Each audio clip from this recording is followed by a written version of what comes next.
Ya, selanjutnya kita membahas momentum sudut.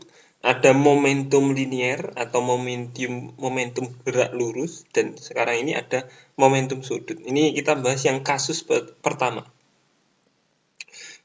Sebelumnya saya akan menjelaskan momentum sudut dulu. Jadi semua benda yang bergerak rotasi, ini bergerak berputar pada poros di O, bendanya punya massa M misalkan, kemudian kecepatan linearnya V, maka dia punya momentum. Itu yang pertama, momentum rotasi dan momentum translasi. Momentum translasi itu di setiap sudut-sudut, di setiap posisi itu berbeda-beda. Sebentar, saya ganti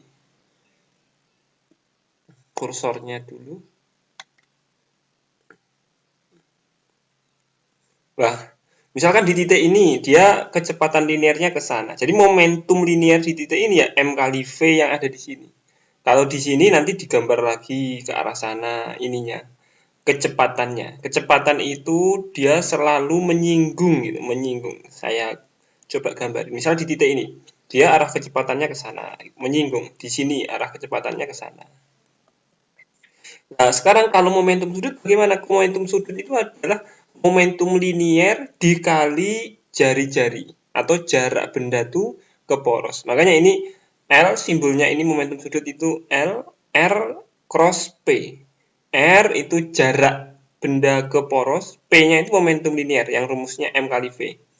M kali V ini adalah momentum linier dikali jaraknya. Gitu ya.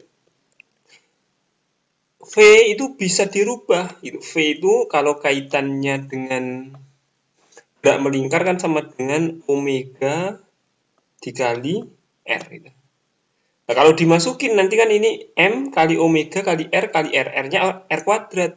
Nah, M dikali R kuadrat itu tidak lain adalah I. Makanya momentum sudut rumusnya L sama dengan I kali omega. I itu momen inersianya. Omega itu kecepatan sudutnya. Sedangkan L momentum sudut. Nah, ini kasus pertama kayak gini modelnya tuh.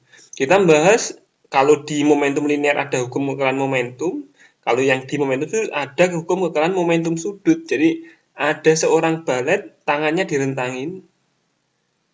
Ini kondisi awal. Kemudian setelah itu beberapa selang dia menyedekapkan ininya, menyedekapkan lengannya gitu ya. Nah, tentu pada saat tangannya direntangkan dengan saat tangannya disedekapkan, kalau kalian pernah melihat ini dia baletnya ini berputarnya akan berbeda, kecepatan berputarnya. Kecepatan berputarnya. Karena apa ya? Karena pengaruh ini. Kalau dilihat dari persamaan momentum sudut, maka yang berpengaruh itu R-nya.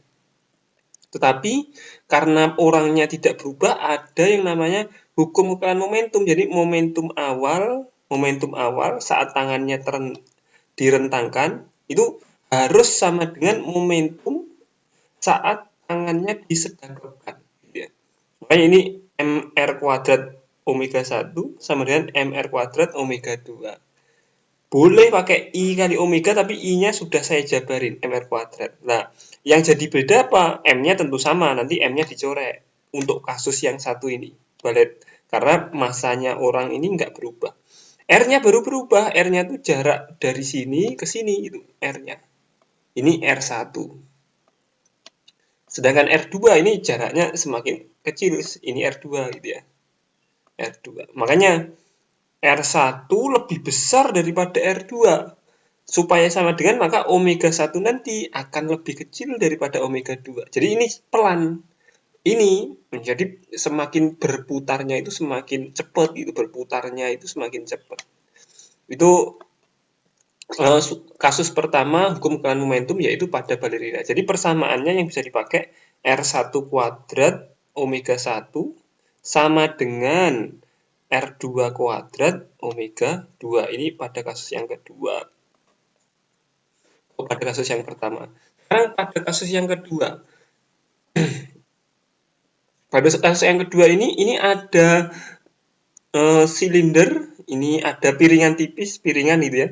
Piringan yang pertama itu berputar dengan kecepatan sudut omega, momen inersia I2. Kemudian piringan yang pertama ini juga berputar punya omega 1 kecepatan sendiri dan I sendiri.